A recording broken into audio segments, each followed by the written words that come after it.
សម្ដេចអគ្គមហាសេនាបតីតេជោ ហ៊ុនសែនប្រធានប្រសិទ្ធិនៃព្រះរាជាណាចក្រកម្ពុជានិងជាប្រធានគណៈឧត្តមប្រឹក្សាបន្ទាប់ព្រះមហាក្សត្រសម្ដេចមហារដ្ឋសភាទីកាធិបតីគុណសុដារីប្រធានរដ្ឋសភានៃព្រះរាជាណាចក្រកម្ពុជាសម្ដេចមហាបវរធិបតីហ៊ុនម៉ាណែតនាយករដ្ឋមន្ត្រីនៃព្រះរាជាណាចក្រកម្ពុជាសម្ដេចទ្រង់ឯកឧត្តមលោកជំទាវភ្ញៀវកិត្តិយសជាតិនិងអន្តរជាតិលោកស្រីដែលមានវត្តមានក្នុងអង្គពិធីទាំងមូលជាទីមេត្រីជនរួមជាតិជាទីនឹករលឹកនិងជាទីស្រឡាញ់ដ៏ជ្រាលជ្រៅថ្ងៃនេះទូលព្រះបង្គំខ្ញុំប្រកាសណាខ្ញុំមានព្រះរាជហឫទ័យសមណោះរីករាយជាអនេកសូមអបអរសាទរពិធីបើកសន្និសីទប្រធានសភានៃអន្តរសភានៃប្រសិទ្ធិនិងរដ្ឋសភានៃប្រជាជាតិកម្ពុជាទទួលធ្វើជាម្ចាស់ផ្ទះនៅរាជធានីភ្នំពេញក្នុងឱកាសដ៏មានអាកតនេះទូលព្រះបង្គំខ្ញុំប្រកាសណាខ្ញុំសូមសម្ដែងនៅការស្វាគមន៍យ៉ាងកក់ក្ដៅជូនចំពោះឯកឧត្តមលោកជំទាវជាប្រធានសភាគណៈប្រតិភូនិងភ្ញៀវកិត្តិយសទាំងអស់ដែលបានអញ្ជើញមកកាន់ព្រះរាជាកម្ពុជាចូលរួមកិច្ចប្រជុំដ៏មានសារៈសំខាន់នេះវត្តមានរបស់ឯកឧត្តមលោកជំទាវអស់លោកស្រីឆ្លុះបញ្ចាំងនៅមិត្តភាពការគោរពគ្នាទៅវិញទៅមកនិងការបដិញ្ញាចិត្តរួមគ្នាដើម្បីពង្រឹងកិច្ចស្ថាបនាការសភាក្នុងកិច្ចគាំទ្រដល់សន្តិភាពស្ថិរភាពនិងវិបុលភាពរួមសន្និសីទត្រូវបានរៀបចំឡើងក្រោមមូលបទសាមគ្គីភាពដើម្បីសន្តិភាពនិងវិបុលភាពរួមពង្រឹងច្បាប់អន្តរជាតិនិងដោះស្រាយជម្លោះដោយសន្តិវិធីដែលជាប្រធានបទប្រកបដោយអត្ថន័យនិងសមស្របនឹងកលៈទេសៈបច្ចុប្បន្ននៅពេលដែលពិភពលោកកំពុងប្រឈមមុខនឹងការប្រកួតប្រជែងផ្នែកភូមិសាស្ត្រនយោបាយ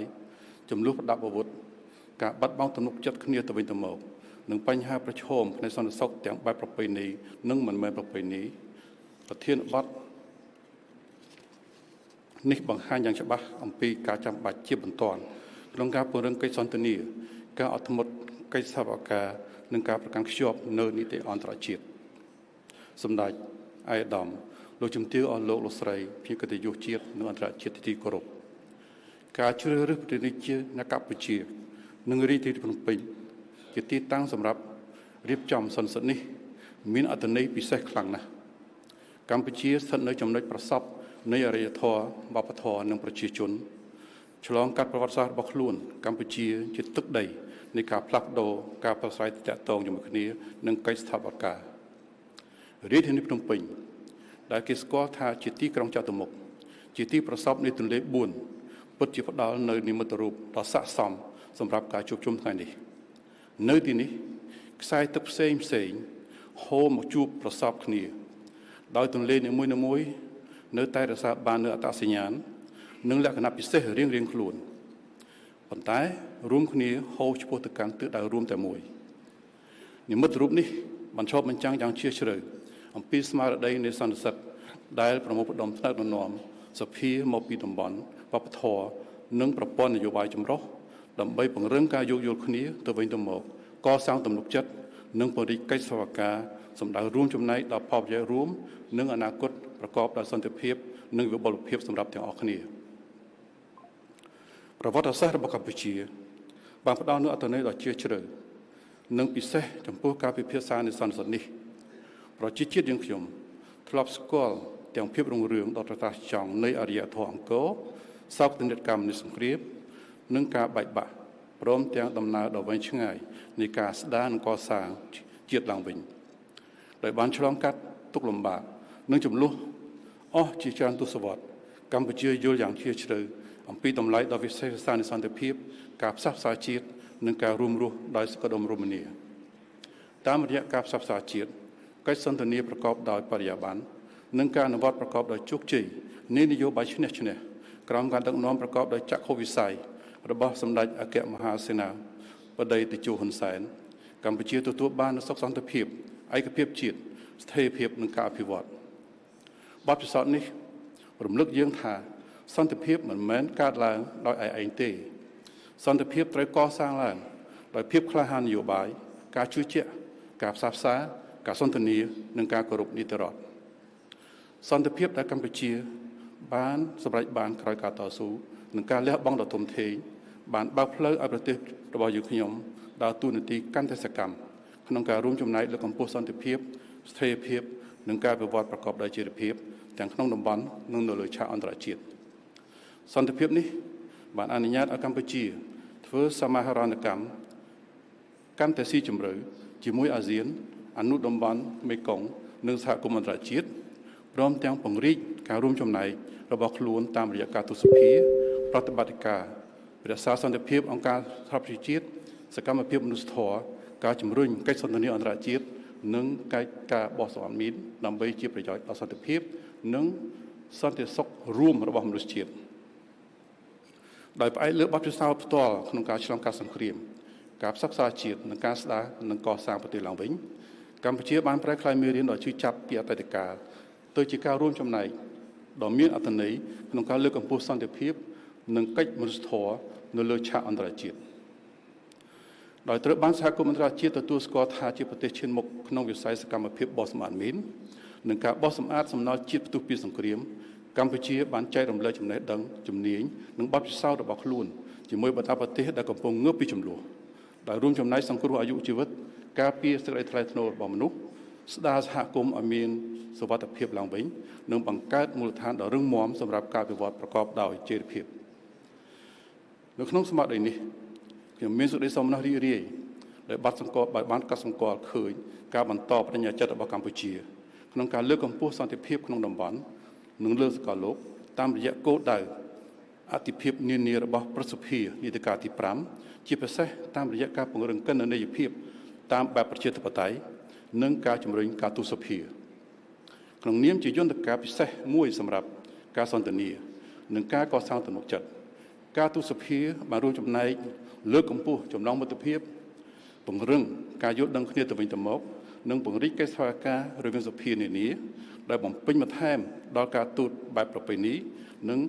ក្នុងការខិតខំប្រឹងប្រែងរួមគ្នា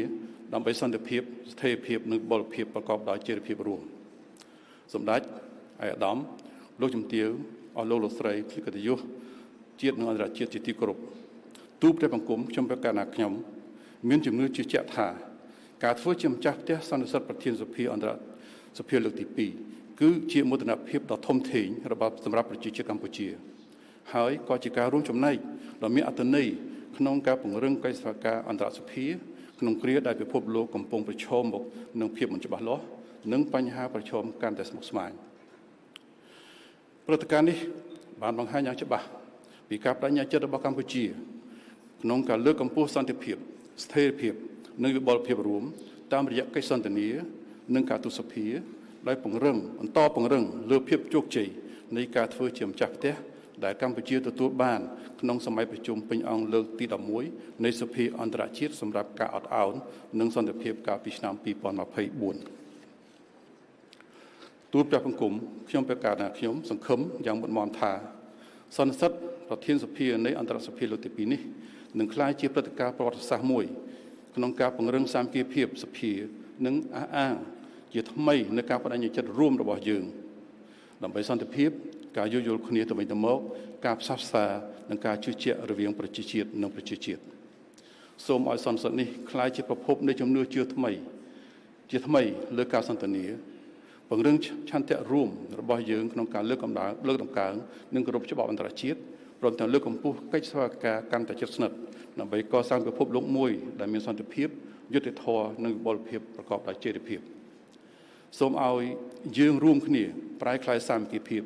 ជាសកម្មភាពជាក់ស្ដែង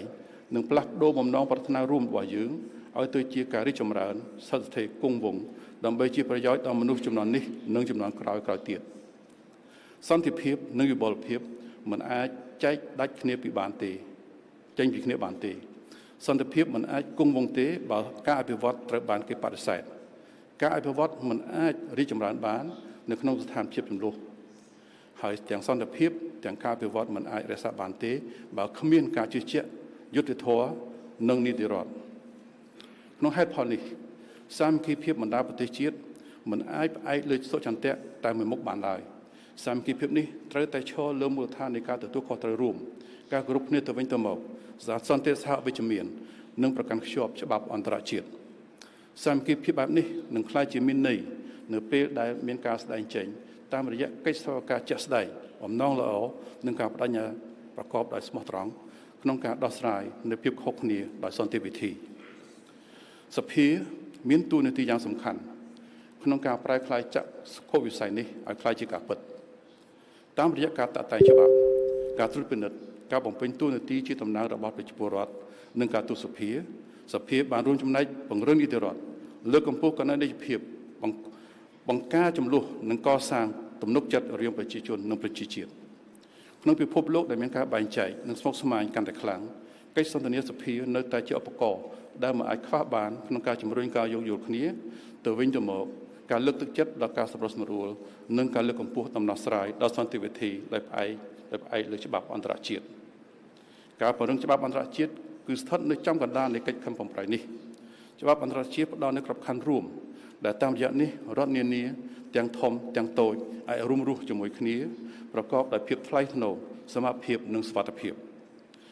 ការការពារអធិបតេយ្យការលើកកម្ពស់ភាពត្រឹមត្រូវនិងការអត់ធ្មត់ក្នុងការប្រើអំណាចដោយមិនត្រឹមត្រូវនឹងផ្ដល់នូវសន្តិវិធីសម្រាប់ការដោះស្រាយជម្លោះការដោះស្រាយជម្លោះដោយសន្តិវិធីមិនមែនជាសញ្ញានៃភាពទន់ខ្សោយប៉ុន្តែជាការបង្ហាញនូវប្រាជ្ញាការទទួលខុសត្រូវនិងការគោរពសន្តិភាពធ្នាប់អន្តរជាតិតាមរយៈសន្និសីទនេះទូលព្រះបង្គំជំរាបការណាខ្ញុំមានជំនឿជឿជាក់ថាសេចក្តីប្រកាសទីក្រុងភ្នំពេញនឹងត្រូវអនុម័តដោយជោគជ័យព្រោះវាជាការរួមចំណែកប្រកបដោយអត្ថន័យចំពោះសហគមន៍អន្តរសភានិងសហគមន៍អន្តរជាតិដ៏ទូលំទូលាយសូមឲ្យសេចក្តីប្រកាសទីក្រុងភ្នំពេញនេះឈរជានិមិត្តរូបនៃការបដិញ្ញាចិត្តរួមចំពោះយុត្តិធម៌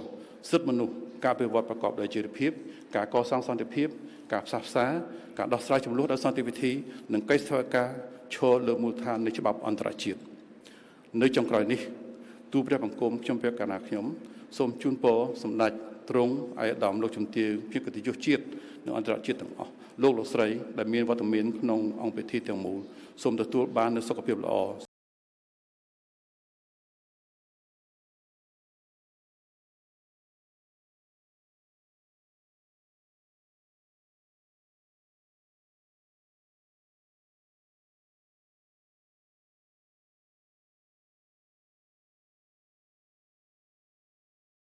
ទទួលបាននូវសុខភាពល្អសូមទទួលបាននូវសុខភាពល្អ